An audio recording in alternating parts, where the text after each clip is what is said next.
Ponto de revisão, leitura da legislação. Lei número 9.613, de 3 de março de 1998. Dispõe sobre os crimes de lavagem ou ocultação de bens, direitos e valores. A prevenção da utilização do sistema financeiro para os ilícitos previstos nesta lei. Cria o Conselho de Controle de Atividades Financeiras, COAF, e dá outras providências. Texto compilado extraído do Planalto em agosto de 2026. O Presidente da República. Faço saber que o Congresso Nacional decreta e eu sanciono a seguinte lei. Capítulo 1º. Dos crimes de lavagem ou ocultação de bens, direitos e valores. Artigo 1º. Ocultar ou dissimular a natureza, origem, localização, disposição, movimentação ou propriedade de bens, direitos ou valores provenientes, direta ou indiretamente, de infração penal. Pena: reclusão de 3 a 10 anos e multa. Os incisos 1º a 8º deste artigo estão revogados. Parágrafo 1º. Incorre na mesma pena quem, para ocultar ou dissimular a utilização de bens, direitos ou valores provenientes de infração penal. Inciso 1º. Os converte em ativos lícitos. Inciso 2º. Os adquire, recebe, troca, negocia, dá ou recebe em garantia, guarda, tem em depósito, movimenta ou transfere. Inciso 3º. Importa ou exporta bens com valores não correspondentes aos verdadeiros. Parágrafo 2º. Incorre ainda na mesma pena quem. Inciso 1º. Utiliza, na atividade econômica ou financeira, bens, direitos ou valores provenientes de infração penal. Inciso 2º. Participa de grupo, associação ou escritório, tendo conhecimento de que sua atividade principal ou secundária é dirigida à prática de crimes previstos nesta lei. Parágrafo 3º. A tentativa é punida nos termos do parágrafo único do artigo 14 do Código Penal. Parágrafo 4º. A pena será aumentada de 1/3 a 2/3 se os crimes definidos nesta lei forem cometidos de forma reiterada, por intermédio de organização criminosa ou por meio da utilização de ativo virtual. Parágrafo 5º. A pena poderá ser reduzida de 1 a 2/3 e ser cumprida em regime aberto ou semiaberto, facultando-se ao juiz deixar de aplicá-la ou substituí-la, a qualquer tempo, por pena restritiva de direitos, se o autor, coautor ou partícipe colaborar espontaneamente com as autoridades, prestando esclarecimentos que conduzam à apuração das infrações penais, à identificação dos autores, coautores e partícipes, ou à localização dos bens, direitos ou valores objeto do crime. Parágrafo 6º. Para a apuração do crime de que trata este artigo, admite-se a utilização da ação controlada e da infiltração de agentes. Capítulo 2º. Disposições processuais especiais. Artigo 2º. O processo e julgamento dos crimes previstos nesta lei. Inciso 1º. Obedecem às disposições relativas ao procedimento comum dos crimes punidos com reclusão, da competência do juiz singular. Inciso 2º. Independem do processo e julgamento das infrações penais antecedentes, ainda que praticados em outro país, cabendo ao juiz competente para os crimes previstos nesta lei a decisão sobre a unidade de processo e julgamento. Inciso 3º. São da competência da Justiça Federal. Alínea A. Quando praticados contra o sistema financeiro e a ordem econômico-financeira, ou em detrimento de bens, serviços ou interesses da União, ou de suas entidades autárquicas ou empresas públicas. Alínea B. Quando a infração penal antecedente for de competência da Justiça Federal. Parágrafo 1º. A denúncia será instruída com indícios suficientes da existência da infração penal antecedente, sendo puníveis os fatos previstos nesta lei, ainda que desconhecido ou isento de pena o autor, ou extinta a punibilidade da infração penal antecedente. Parágrafo 2º.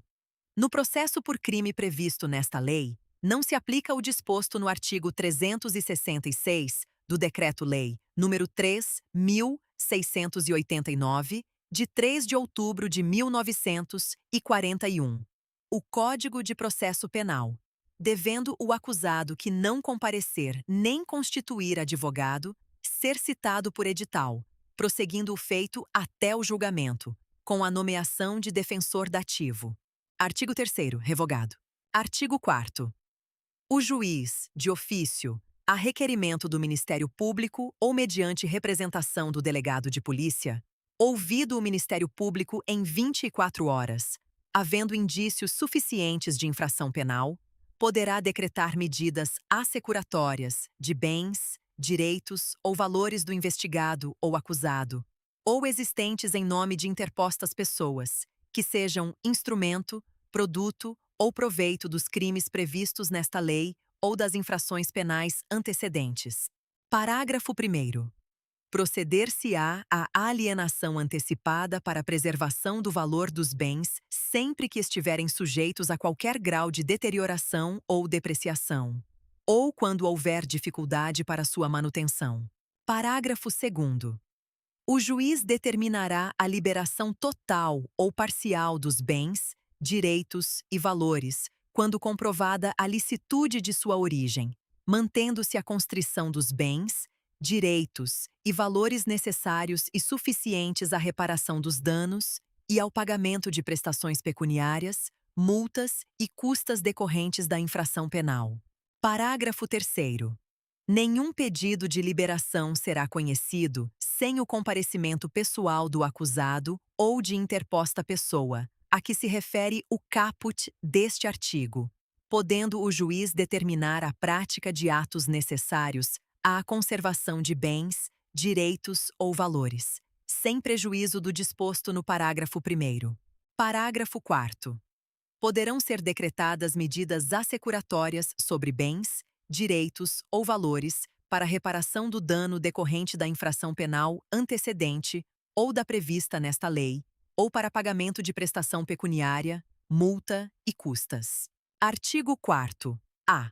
A alienação antecipada para a preservação de valor de bens sob constrição será decretada pelo juiz, de ofício, a requerimento do Ministério Público ou por solicitação da parte interessada, mediante petição autônoma, que será autuada em apartado e cujos autos terão tramitação em separado em relação ao processo principal.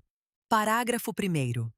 O requerimento de alienação deverá conter a relação de todos os demais bens, com a descrição e a especificação de cada um deles, e informações sobre quem os detém e local onde se encontram. Parágrafo 2º. O juiz determinará a avaliação dos bens, nos autos apartados, e intimará o Ministério Público. Parágrafo 3º. Feita a avaliação e dirimidas eventuais divergências sobre o respectivo laudo, o juiz, por sentença, homologará o valor atribuído aos bens e determinará sejam alienados em leilão ou pregão, preferencialmente eletrônico, por valor não inferior a 75% da avaliação. Parágrafo 4º. Realizado o leilão, a quantia apurada será depositada em conta judicial remunerada, adotando-se a seguinte disciplina. Inciso 1º. Nos processos de competência da Justiça Federal, alínea A. Os depósitos serão efetuados na Caixa Econômica Federal ou em instituição financeira pública, mediante documento adequado para essa finalidade. Alínea B. Os depósitos serão repassados pela Caixa Econômica Federal ou por outra instituição financeira pública para a conta única do Tesouro Nacional, independentemente de qualquer formalidade, no prazo de 24 horas. E, alínea C. Os valores devolvidos pela Caixa Econômica Federal ou por instituição financeira pública serão debitados à conta única do Tesouro Nacional, em subconta de restituição. Inciso 2º. Nos processos de competência da Justiça dos Estados e da Justiça do Distrito Federal, alínea A. Os depósitos serão efetuados em instituição financeira designada em lei, preferencialmente pública, de cada estado ou, na sua ausência, em instituição financeira pública da União. Alínea B. Os depósitos serão repassados para a conta única de cada Estado ou do Distrito Federal, na forma da respectiva legislação. Parágrafo 5º. Mediante ordem da autoridade judicial, o valor do depósito, após o trânsito em julgado da sentença proferida na ação penal, será: inciso 1º. Em caso de sentença condenatória, nos processos de competência da Justiça Federal, incorporado definitivamente ao patrimônio da União, e, nos processos de competência da Justiça Estadual e da Justiça do Distrito Federal, incorporado ao patrimônio do respectivo ente federativo. Inciso 2º. Em caso de sentença absolutória extintiva de punibilidade, colocado à disposição do réu pela instituição financeira, acrescido da remuneração da conta judicial. Parágrafo 6º. A instituição financeira depositária manterá controle dos valores depositados ou devolvidos. Parágrafo 7º. Serão deduzidos da quantia apurada no leilão todos os tributos e multas incidentes sobre o bem alienado, sem prejuízo de iniciativas que, no âmbito da competência de cada ente da federação, venham a desonerar bens sob constrição judicial daqueles ônus. Parágrafo 8º. Feito o depósito a que se refere o parágrafo 4º deste artigo, os autos da alienação serão apensados aos do processo principal. Parágrafo 9º. Terão apenas efeito devolutivo os recursos interpostos contra as decisões proferidas no curso do procedimento previsto neste artigo. Parágrafo 10. Sobrevindo o trânsito em julgado de sentença penal condenatória, o juiz decretará, conforme o caso, em favor da União, do Estado ou do Distrito Federal. Inciso 1º. A perda dos valores depositados na conta remunerada e da fiança. Inciso 2º. A perda dos bens não alienados antecipadamente e daqueles aos quais não foi dada destinação prévia. E, inciso 3º.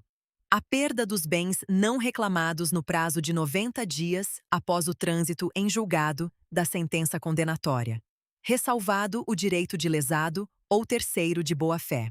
Parágrafo 11. Os bens a que se referem os incisos 2º e 3º do parágrafo 10 deste artigo serão adjudicados ou levados a leilão, depositando-se o saldo na conta única do respectivo ente. Parágrafo 12. O juiz determinará ao registro público competente que emita documento de habilitação à circulação e utilização dos bens colocados sob o uso e custódia das entidades, a que se refere o caput deste artigo. Parágrafo 13.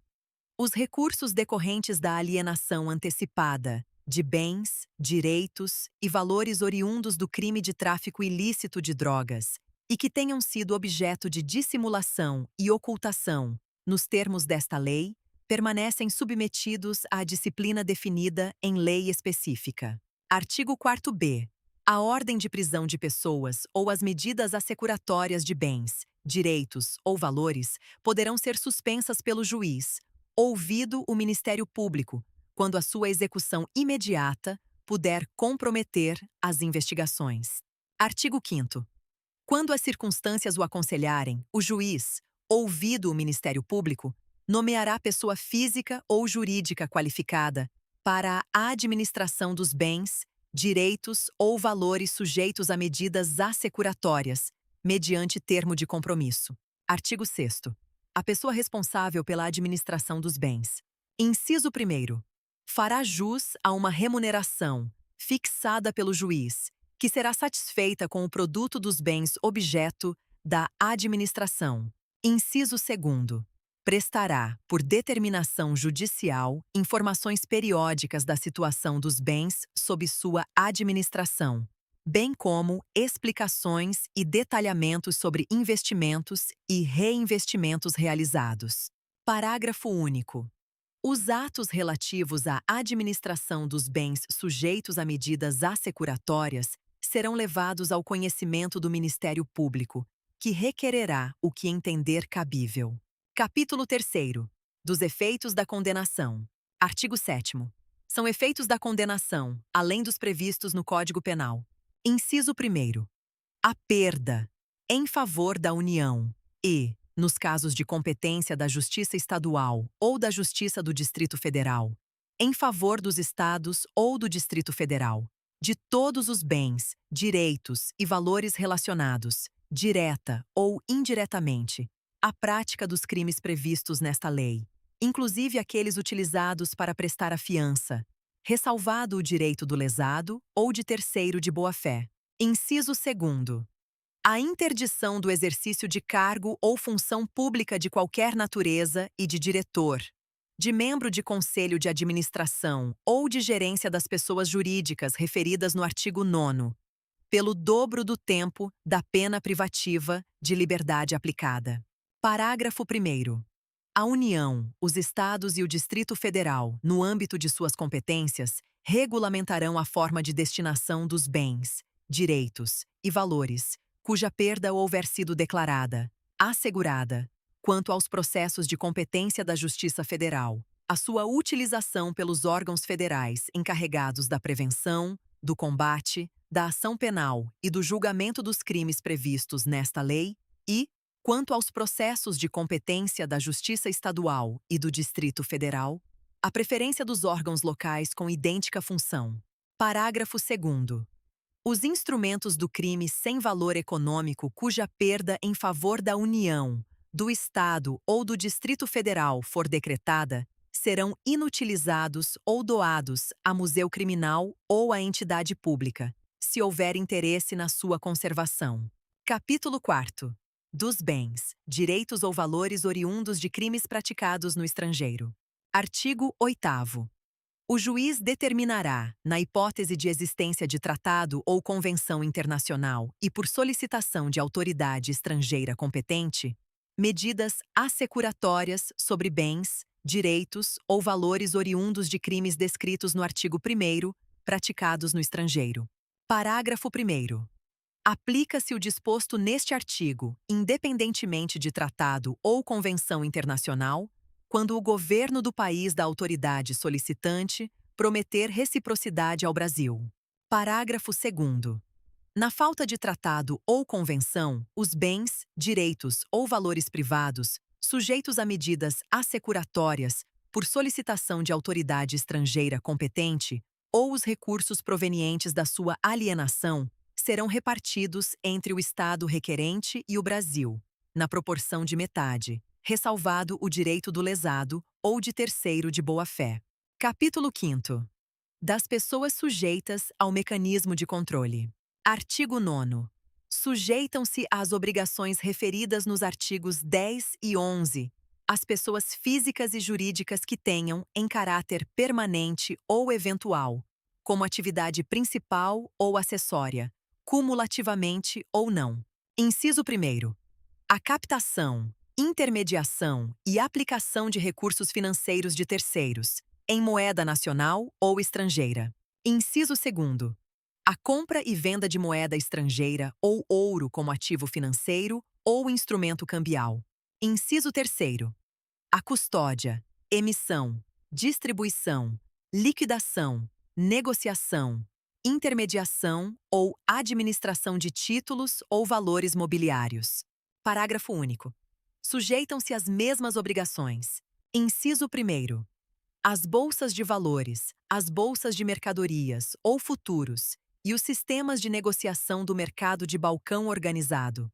Inciso 2º. As seguradoras, as corretoras de seguros e as entidades de previdência complementar ou de capitalização. Inciso 3º. As administradoras de cartões de credenciamento ou cartões de crédito, bem como as administradoras de consórcios para aquisição de bens ou serviços. Inciso 4º. As administradoras ou empresas que se utilizem de cartão ou qualquer outro meio eletrônico, magnético ou equivalente, que permita a transferência de fundos. Inciso 5º. As empresas de arrendamento mercantil, leasing, as empresas de fomento comercial, factoring e as empresas simples de crédito, ESC. Inciso 6º. As sociedades que, mediante sorteio, método assemelhado, exploração de loterias, inclusive de apostas de quota fixa, ou outras sistemáticas de captação de apostas com pagamento de prêmios, realizem distribuição de dinheiro, de bens móveis, de bens imóveis e de outras mercadorias ou serviços, bem como concedam descontos na sua aquisição ou contratação. Inciso 7º. As filiais ou representações de entes estrangeiros que exerçam no Brasil qualquer das atividades listadas neste artigo, ainda que de forma eventual. Inciso 8º. As demais entidades cujo funcionamento dependa de autorização de órgão regulador dos mercados financeiro, de câmbio, de capitais e de seguros. Inciso 9º. As pessoas físicas ou jurídicas, nacionais ou estrangeiras, que operem no Brasil como agentes, dirigentes, procuradoras, comissionárias ou por qualquer forma representem interesses de ente estrangeiro que exerça qualquer das atividades referidas neste artigo. Inciso 10. As pessoas físicas ou jurídicas que exerçam atividades de promoção imobiliária ou compra e venda de imóveis. Inciso 11. As pessoas físicas ou jurídicas que comercializem joias, pedras e metais preciosos, objetos de arte e antiguidades. Inciso 12. As pessoas físicas ou jurídicas que comercializem bens de luxo ou de alto valor, intermediem a sua comercialização ou exerçam atividades que envolvam grande volume de recursos em espécie. Inciso 13. As juntas comerciais e os registros públicos. Inciso 14. As pessoas físicas ou jurídicas que prestem, mesmo que eventualmente, serviços de assessoria, consultoria, contadoria, auditoria, aconselhamento ou assistência, de qualquer natureza, em operações. Alínea A. De compra e venda de imóveis, estabelecimentos comerciais ou industriais, ou participações societárias de qualquer natureza. Alínea B. De gestão de fundos, valores mobiliários ou outros ativos. Alínea C. De abertura ou gestão de contas bancárias, de poupança, investimento ou de valores mobiliários. Alínea D. De criação, exploração ou gestão de sociedades de qualquer natureza, fundações, fundos fiduciários ou estruturas análogas. Alínea E. Financeiras, societárias ou imobiliárias. Alínea F. De alienação ou aquisição de direitos sobre contratos relacionados a atividades desportivas ou artísticas profissionais. Inciso 15. Pessoas físicas ou jurídicas que atuem na promoção, intermediação, comercialização, agenciamento ou negociação de direitos de transferência de atletas, artistas ou feiras, exposições ou eventos similares. Inciso 16. As empresas de transporte e guarda de valores. Inciso 17. As pessoas físicas ou jurídicas que comercializem bens de alto valor de origem rural ou animal, ou intermediem a sua comercialização. E, inciso 18. As dependências no exterior das entidades mencionadas neste artigo, por meio de sua matriz no Brasil, relativamente a residentes no país. Inciso 19. As prestadoras de serviços de ativos virtuais. Capítulo 6º. Da identificação dos clientes e manutenção de registros. Artigo 10. As pessoas referidas no artigo 9º. Inciso 1º. Identificarão seus clientes e manterão cadastro atualizado, nos termos de instruções emanadas das autoridades competentes. Inciso 2º. Manterão registro de toda transação em moeda nacional ou estrangeira, títulos e valores mobiliários, títulos de crédito, metais, ativos virtuais, ou qualquer ativo passível de ser convertido em dinheiro, que ultrapassar limite fixado pela autoridade competente e nos termos de instruções por esta expedidas. Inciso 3º. Deverão adotar políticas, procedimentos e controles internos, compatíveis com seu porte e volume de operações, que lhes permitam atender ao disposto neste artigo e no artigo 11, na forma disciplinada pelos órgãos competentes. Inciso 4º. Deverão cadastrar-se e manter seu cadastro atualizado no órgão regulador ou fiscalizador e, na falta deste, no Conselho de Controle de Atividades Financeiras, COAF. na forma e condições por eles estabelecidas. Inciso 5º. Deverão atender às requisições formuladas pelo COAF na periodicidade, forma e condições por ele estabelecidas, cabendo-lhe preservar, nos termos da lei, o sigilo das informações prestadas. Parágrafo 1º. Na hipótese de o cliente constituir-se em pessoa jurídica, a identificação referida no inciso 1º deste artigo deverá abranger as pessoas físicas autorizadas a representá-la, bem como seus proprietários. Parágrafo 2º. Os cadastros e registros referidos nos incisos 1º e 2º deste artigo deverão ser conservados durante o período mínimo de 5 anos, a partir do encerramento da conta ou da conclusão da transação, prazo este que poderá ser ampliado pela autoridade competente. Parágrafo 3º. O registro referido no inciso 2º deste artigo será efetuado também quando a pessoa física ou jurídica, seus entes ligados, houver realizado, em um mesmo mês calendário, operações com uma mesma pessoa, conglomerado ou grupo, que, em seu conjunto, ultrapassem o limite fixado pela autoridade competente. Artigo 10-A.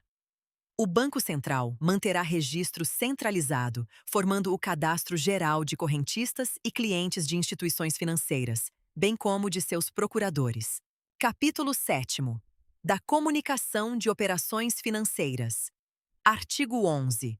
As pessoas referidas no artigo 9º, inciso 1º, dispensarão especial atenção às operações que, nos termos de instruções emanadas das autoridades competentes, possam constituir-se em sérios indícios dos crimes previstos nesta lei, ou com eles relacionar-se.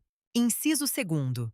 Deverão comunicar ao COAF, abstendo-se de dar ciência de tal ato a qualquer pessoa, inclusive aquela a qual se refira a informação, no prazo de 24 horas, a proposta ou realização. Alínea A. De todas as transações referidas no inciso 2º do artigo 10, acompanhadas da identificação de que trata o inciso 1º do mencionado artigo. E, a linha B, das operações referidas no inciso 1º. Inciso 3º.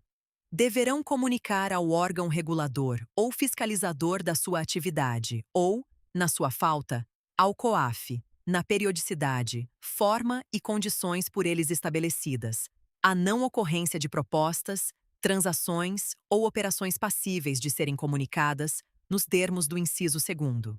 Parágrafo 1º. As autoridades competentes, nas instruções referidas no inciso 1º deste artigo, elaborarão relação de operações que, por suas características, no que se refere às partes envolvidas, valores, forma de realização, instrumentos utilizados ou pela falta de fundamento econômico ou legal, possam configurar a hipótese nele prevista. Parágrafo 2º. As comunicações de boa-fé, feitas na forma prevista neste artigo, não acarretarão responsabilidade civil ou administrativa. Parágrafo 3º. O COAF disponibilizará as comunicações recebidas com base no inciso 2º do caput aos respectivos órgãos responsáveis pela regulação ou fiscalização das pessoas a que se refere o artigo 9º. Artigo 11-A. As transferências internacionais e os saques em espécie deverão ser previamente comunicados à instituição financeira, nos termos, limites, prazos e condições fixados pelo Banco Central do Brasil. Capítulo 8º. Da responsabilidade administrativa. Artigo 12. As pessoas referidas no artigo 9º, bem como aos administradores das pessoas jurídicas, que deixem de cumprir as obrigações previstas nos artigos 10 e 11, serão aplicadas, cumulativamente ou não, pelas autoridades competentes, as seguintes sanções. Inciso 1º. Advertência. Inciso 2º. Multa pecuniária variável não superior. Alínea A. Ao dobro do valor da operação. Alínea B. Ao dobro do lucro real obtido ou que presumivelmente seria obtido pela realização da operação. Ou, alínea C. Ao valor de 20 milhões de reais. Inciso 3º. Inabilitação temporária, pelo prazo de até 10 anos, para o exercício do cargo de administrador das pessoas jurídicas, referidas no artigo 9º. Inciso 4º. Cassação ou suspensão da autorização para o exercício de atividade, operação ou funcionamento. Parágrafo 1º. A pena de advertência será aplicada por irregularidade no cumprimento das instruções referidas nos incisos 1º e 2º do artigo 10. Parágrafo 2º. A multa será aplicada sempre que as pessoas referidas no artigo 9º, por culpa ou dolo. Inciso 1º. Deixarem de sanar as irregularidades objeto de advertência, no prazo assinalado pela autoridade competente. Inciso 2º. Não cumprirem o disposto nos incisos 1º a 4º do artigo 10. Inciso 3º. Deixarem de atender, no prazo estabelecido, a requisição formulada nos termos do inciso 5º do artigo 10. Inciso 4º. Descumprirem a vedação ou deixarem de fazer a comunicação a que se refere o artigo 11. Parágrafo 3º. A inabilitação temporária será aplicada quando forem verificadas infrações graves quanto ao cumprimento das obrigações constantes desta lei, ou quando ocorrer reincidência específica, devidamente caracterizada em transgressões anteriormente punidas com multa. Parágrafo 4º. A cassação da autorização será aplicada nos casos de reincidência específica de infrações anteriormente punidas, com a pena prevista no inciso 3º do caput deste artigo. Artigo 12. A. Ato do Poder Executivo Federal regulamentará a disciplina e o funcionamento do Cadastro Nacional de Pessoas Expostas, politicamente, CNPEP, disponibilizado pelo Portal da Transparência. Parágrafo 1º. Os órgãos e as entidades de quaisquer poderes da União, dos Estados, do Distrito Federal e dos municípios deverão encaminhar ao gestor do cadastro, na forma e na periodicidade definidas no regulamento de que trata o caput deste artigo, informações atualizadas sobre seus integrantes ou ex-integrantes, classificados como pessoas expostas politicamente na legislação e regulação vigentes. Parágrafo 2º. As pessoas referidas no artigo 9º desta lei incluirão consulta ao cadastro entre seus procedimentos, para cumprimento das obrigações previstas nos artigos 10 e 11 desta lei, sem prejuízo de outras diligências exigidas na forma da legislação. Parágrafo 3º. O órgão gestor do cadastro indicará em transparência ativa, pela internet, órgãos e entidades que deixem de cumprir a obrigação prevista no parágrafo 1º deste artigo. Artigo 13. Revogado. Capítulo 9º. Do Conselho de Controle de Atividades Financeiras. Artigo 14. É criado, no âmbito do Ministério da Fazenda, o Conselho de Controle de Atividades Financeiras, COAF, com a finalidade de disciplinar, aplicar penas administrativas, receber, examinar e identificar as ocorrências suspeitas de atividades ilícitas previstas nesta lei, sem prejuízo da competência de outros órgãos e entidades. Parágrafo 1º. As instruções referidas no artigo 10 destinadas às pessoas mencionadas no artigo 9º, para as quais não exista órgão próprio fiscalizador ou regulador, serão expedidas pelo COAF, competindo-lhe, para esses casos, a definição das pessoas abrangidas e a aplicação das sanções enumeradas no artigo 12. Parágrafo 2º. O COAF deverá, ainda, coordenar e propor mecanismos de cooperação e de troca de informações que viabilizem ações rápidas e eficientes no combate à ocultação ou dissimulação de bens, direitos e valores. Parágrafo 3º.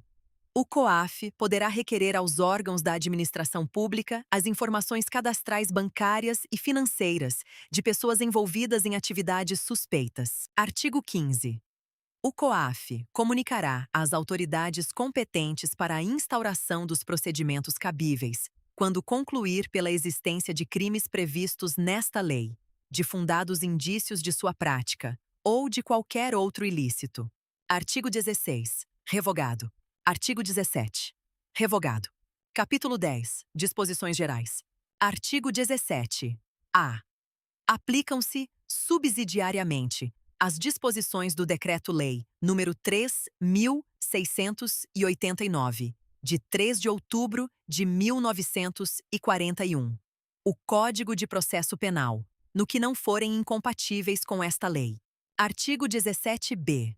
A autoridade policial e o Ministério Público terão acesso exclusivamente aos dados cadastrais do investigado, que informam qualificação, pessoal, filiação e endereço, independentemente de autorização judicial, mantidos pela Justiça Eleitoral, pelas empresas telefônicas, pelas instituições financeiras, pelos provedores de internet e pelas administradoras de cartão de crédito. Artigo 17. C. Os encaminhamentos das instituições financeiras e tributárias em resposta às ordens judiciais de quebra ou transferência de sigilo deverão ser, sempre que determinado, em meio informático e apresentados em arquivos que possibilitem a migração de informações para os autos do processo sem redigitação. Artigo 17. D. Em caso de indiciamento de servidor público, este será afastado, sem prejuízo de remuneração e demais direitos previstos em lei, até que o juiz competente autorize, em decisão fundamentada, o seu retorno. Artigo 17. E. A Secretaria da Receita Federal do Brasil conservará os dados fiscais dos contribuintes pelo prazo mínimo de 5 anos, contado a partir do início do exercício seguinte ao da declaração de renda respectiva, ou ao do pagamento do tributo. O artigo 17F foi incluído pela medida provisória número 1158, de 2023, mas sua vigência está encerrada e ele não integra o texto atualmente vigente da lei. Artigo 18. Esta lei entra em vigor na data de sua publicação.